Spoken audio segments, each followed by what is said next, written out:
أشهد أن لا إله إلا الله.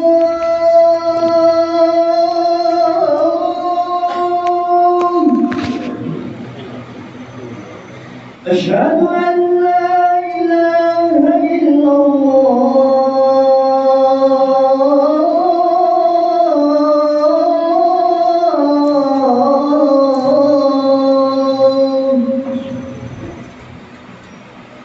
أشهد أن محمدا رسول الله.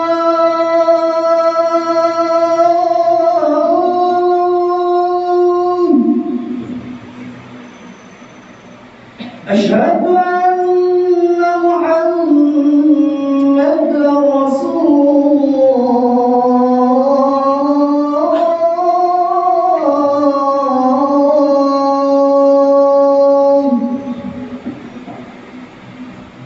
حي على الصلاة.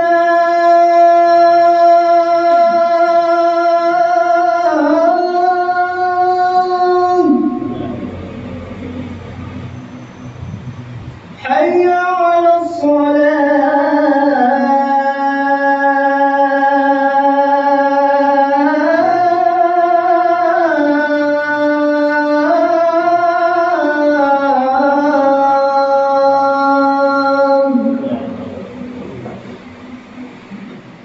حي على الفلاح.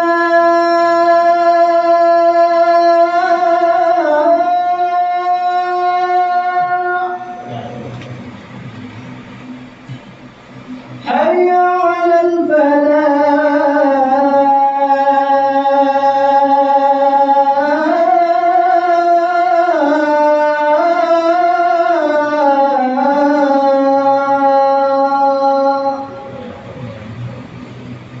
الله أكبر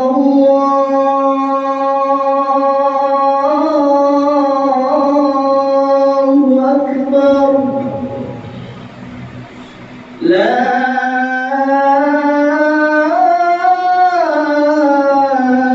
إله إلا الله.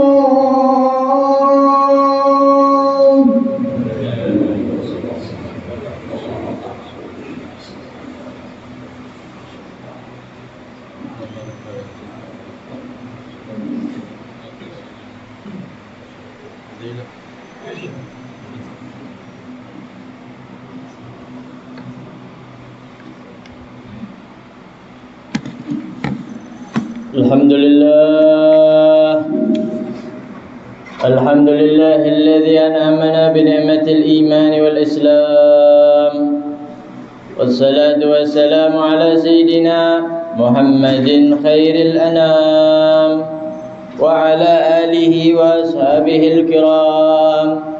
أشهد أن لا إله إلا الله الملك القدوس السلام، وأشهد أن سيدنا وحبيبنا محمدا عبده ورسوله صاحب الشرف والاحترام.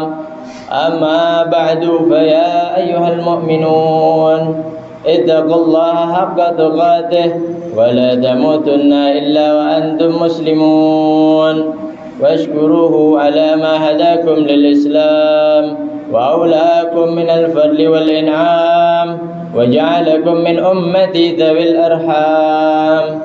قال تعالى: لقد جاءكم رسول من أنفسكم عزيز عليه ما عنتم حريص عليكم بالمؤمنين رؤوف رحيم. وقال تعالى أيضا: وكلا نقص عليك من أنباء الرسل ما نثبت به فؤادك وجاءك في هذه الحق وموعظة وذكرى للمؤمنين. صدق الله العظيم وصدق رسول الحبيب الكريم، ونحن على ذلك من الشاهدين الشاكرين والحمد لله رب العالمين. Ma'asyiral hadirin jamaah Jumat rahimakumullah.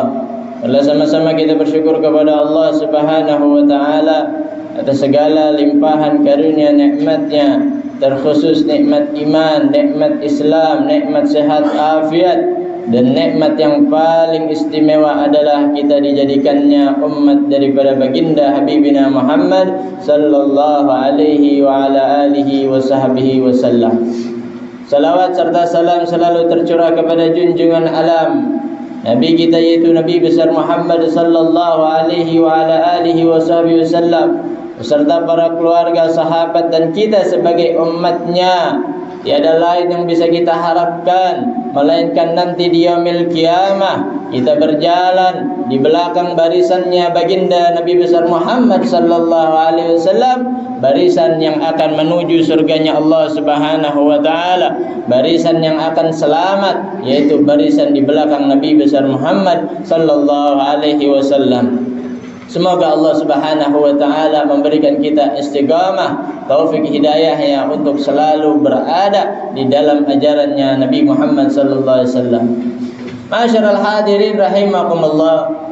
Al-Khatib selalu berwasiat khususnya untuk pribadi dan umumnya para jamaah untuk selalu tingkatkan rasa ketakwaan kita kepada Allah Subhanahu wa taala, imtithalu awamirillah wa ijtinabu nawahihi. Jalankan selalu perintah Allah, tinggalkan selalu larangan Allah, dengan rasa takut kita kepada Allah Subhanahu wa taala, dengan rasa segan kita kepada Allah Subhanahu wa taala. Jangan jadi hamba yang hanya takut ketika di masjid.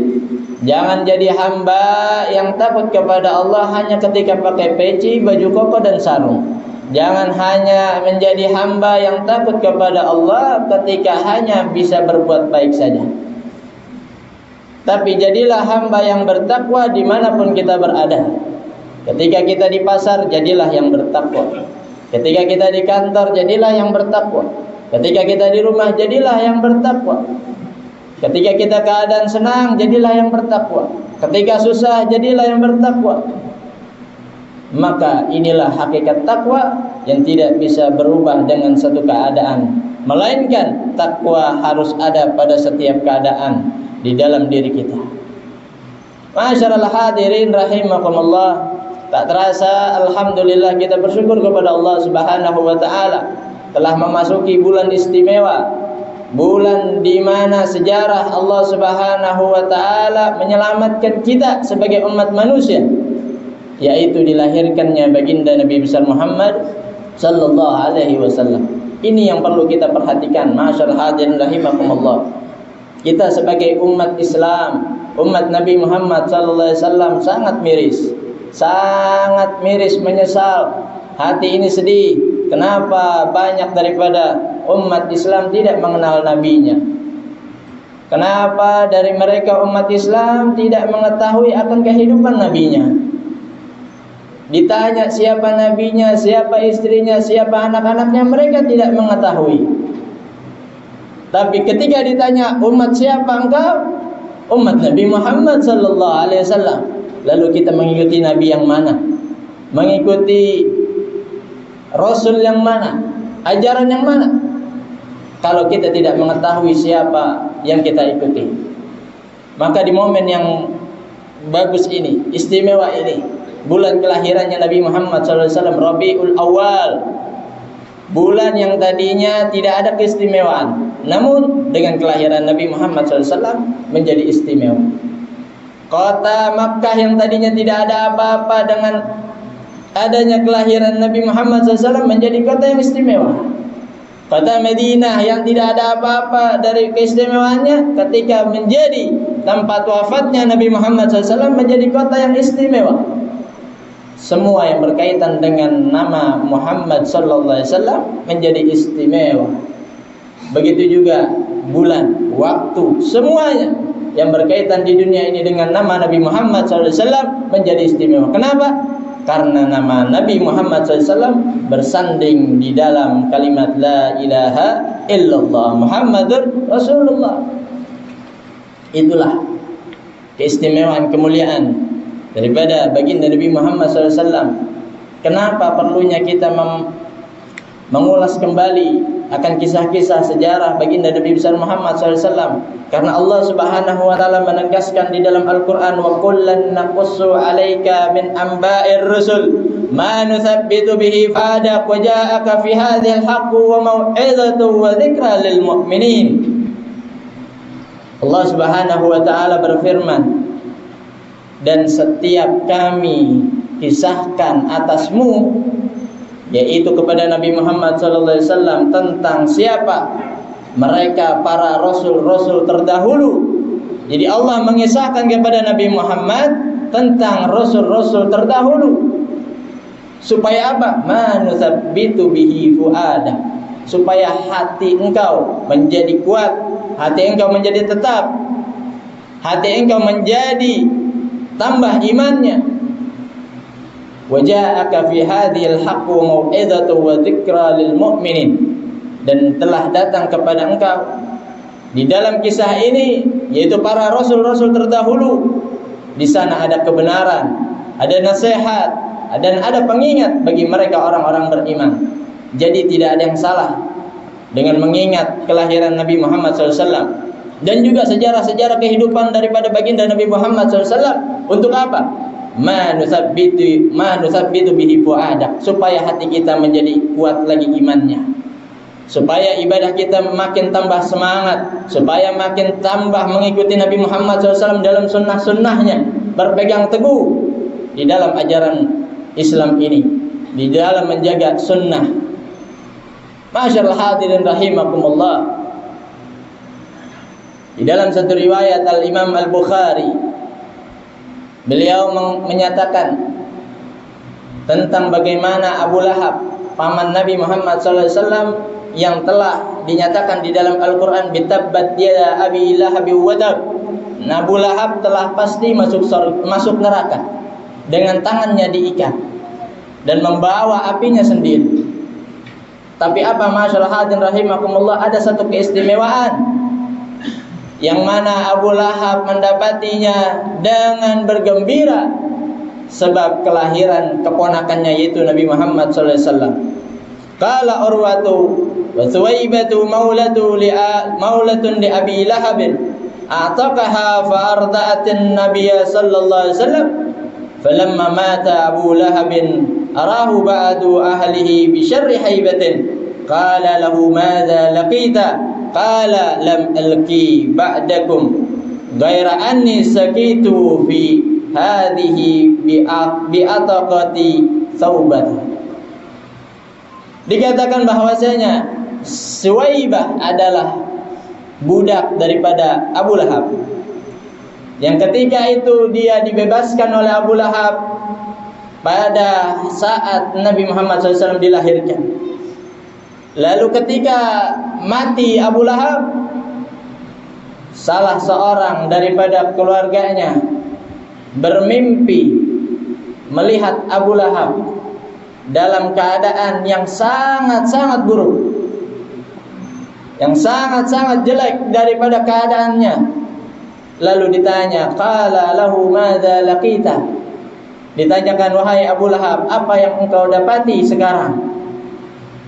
Lalu dijawab oleh Abu Lahab, aku tidak mendapati kebaikan sama sekali setelah mati, kecuali satu, aku mendapati satu teguk minuman, atau aku bisa minum pada hari Senin, di mana saat itu keponakanku lahir, yaitu Muhammad, dan aku membebaskan Suwaibah, yaitu budakku.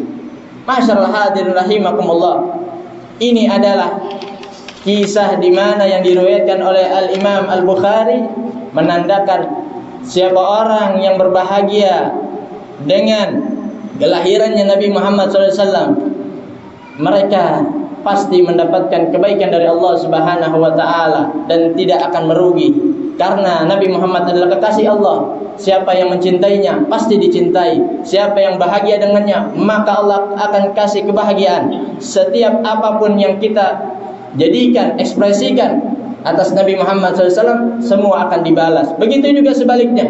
Siapa mereka yang membenci, siapa mereka yang memusuhi, siapa mereka yang merusak, akan diberikan setimpal oleh Allah Subhanahu wa taala. Dan terakhir berkata qala al-Hafidz Muhammad bin Nasiruddin ad-Dimsyaqi, beliau mengutip satu puisi yang mana idza kana hadza kafiran jaa dhammuhu bitabbat yadahu fil jahimi mukhallala hatta annahu fi yawmil itsnain daiman yukhaffafu anhu lis-sururi bi ahmada fama dhannu bil 'abdi alladhi kana 'umruhu bi ahmada masruran mata muwahhidan. Beliau mengatakan apabila orang kafir ini yaitu Abu Lahab yang sudah pasti masuk neraka selama-lamanya dan ia mendapati satu keringanan di setiap hari Senin, diampuni atau dibebaskan daripada siksaannya. Sebab apa? Karena kebahagiaannya dengan Nabi Muhammad SAW. Lalu bagaimana pandangan kita kepada orang yang selama umur hidupnya ia gembira dengan Nabi Muhammad SAW dan mati dalam keadaan beriman? Orang yang kafir saja masih mendapatkan rahmat dari Allah. Bagaimana mereka yang beriman, bergembira, lalu mati dalam keadaan beriman? Mudah-mudahan Allah Subhanahu wa taala jadikan hati kita hati yang cinta kepada Nabi Muhammad SAW, dan Allah Subhanahu wa taala jadikan keluarga kita keluarga yang senantiasa mengikuti Nabi Muhammad SAW. Dan Allah Subhanahu wa taala jaga daripada kita dan keluarga kita orang-orang yang kita cintai, daripada orang-orang yang merusak akan kecintaan kita kepada Nabi Muhammad sallallahu alaihi wasallam. Dan Allah Subhanahu wa taala matikan kita dalam keadaan husnul khatimah, membawa iman, takwa dan kecintaan yang besar kepada Nabi Muhammad sallallahu alaihi wasallam. A'udzu billahi minasyaitonir rajim. Bismillahirrahmanirrahim. Wal 'asr innal insana lafi khusr illa alladhina amanu wa 'amilus salihati wa tawassaw bil haqqi wa tawassaw bis sabr. Barakallahu li wa lakum fil Qur'anil 'azim wa nafa'ani wa iyyakum bima fihi minal ayati wadh-dhikril hakim. Wa taqabbalallahu minni wa minkum tilawatahu innahu was-sami'ul 'alim. Aqulu qawli hadha wa astaghfirullah li wa lakum wa li sa'iril muslimin wal muslimat wastaghfiru innahu wal ghafurur rahim. Allahumma salli wa sallim ala sayyidina Muhammad wa ala ali sayyidina Muhammad. Alhamdulillah ala ihsanih wa syukri lahu ala taufiqihi wa imtinanih. أشهد أن لا إله إلا الله وحده لا شريك له وأشهد أن سيدنا محمدا عبده ورسوله الداعي إلى رضوانه. اللهم صل على سيدنا محمد وعلى آله وصحبه وسلم تسليما كثيرا. أما بعد فيا أيها المسلمون اتقوا الله فيما أمر وانتهوا عما نهى واعلموا أن الله أمركم بأمر بدأ فيه بنفسه وثنى بملائكته المسبحة بقدسه وقال تعالى ولم يزل قائلا عليما إن الله وملائكته يصلون على النبي يا أيها الذين آمنوا صلوا عليه وسلموا تسليما. اللهم صل وسلم على سيدنا محمد وآله وصحبه وعلى أنبيائك ورسلك وملائكة المقربين. وارض اللهم عن الخلفاء الراشدين أبي بكر وعمر وعثمان وعلي وعن بقية الصحابة والتابعين وتابع التابعين لهم بإحسان إلى يوم الدين. وارض عنا معهم برحمتك يا أرحم الراحمين. اللهم اغفر للمؤمنين والمؤمنات والمسلمين والمسلمات الأحياء منهم والأموات. اللهم أعز الإسلام والمسلمين وأذل الشرك والمشركين وانصر عبادك الموحدين وانصر من نصر الدين واخذل من خذل المسلمين ودمر أعداء الدين وعلي كلمتك إلى يوم الدين. اللهم ادفع عنا البلاء والوباء والزلازل والمحن ما ظهر منها وما بطن عن بلدنا إندونيسيا خاصة وسائر البلدان المسلمين عامة يا رب العالمين. ربنا ظلمنا أنفسنا وإن لم تغفر لنا وترحمنا لنكونن من الخاسرين. ربنا آتنا في الدنيا حسنة وفي الآخرة حسنة وقنا عذاب النار. وصلى الله على سيدنا محمد نبي الأمي وعلى آله وصحبه وسلم والحمد لله رب العالمين. عباد الله إن الله يأمر بالعدل والإحسان وإيتاء ذي القربى وينهى عن الفحش والمنكر والبغي يعظكم لعلكم تذكرون. فاذكروا الله العظيم يذكركم واشكروه على نعمه يزدكم ولا ذكر الله أكبر. قم الصلاة.